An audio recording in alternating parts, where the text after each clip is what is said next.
Wait, no skip. লঙ্কা কিন্তু ঝাল বহু। Hey guys, good morning everyone. মাথাটা প্রচুর গরম, তার জন্য দুধ চা আর বিস্কিট খেয়ে নিলাম মাথাটা ঠান্ডা করার জন্য। বেরিয়ে গেলাম একটা ছোট্ট রাইডে। আমার গাড়ি নয়, দাদার গাড়ি নিয়ে, কেননা আমার গাড়িটা নিয়ে দাদা কোথাও বা ঘুরতে গেছে।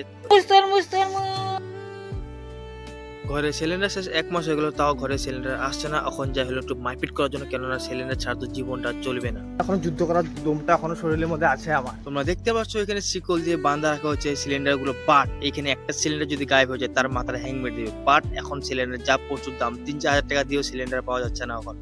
1120 টাকা দিয়ে আমি গ্যাসটা নিয়ে আসলাম, বাট হোটেলগুলোর মধ্যে 3-4 হাজার টাকা দিয়েও গ্যাস পাওয়া যাচ্ছে না, কেননা গ্যাসের ক্রাইসিস বহুত এখানে গুয়াহাটিতে। সকাল সকাল মা পূজাটা দিয়ে ফেলো, কেননা আজকে বৃহস্পতিবার। আমার লেগে গেলো প্রচুর খিদা। তারপর একটা বাজলো, মা আমাকে ফটোফট খাওয়া দাওয়াটা দিয়ে দিল। আজকে সারাদিনটা আমি বিছনার মধ্যে কাটিয়ে দিলাম, কিন্তু এখন বিকাল হয়ে গেল, এখন লেগেছে অল্প খিদা। বাট এখন একটা নিলাম আমুল তাজা দুধ। দেখা যাক আজকে চাটা আমার বানানোটা কিরকম হয়। বাট এতদিন যে আমি চা খেলাম, মার হাতে চাটা খুবই অমৃত ছিল। আজকে দেখা যাক মা ভার্সেস আমি কিরকম হয় চাটা।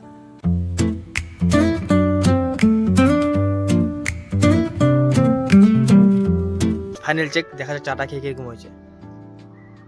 বাট চায়ের কালারটা কিন্তু মার থেকেও বেশি সুন্দর হয়েছে, যেটা মেইন কথা আর কি।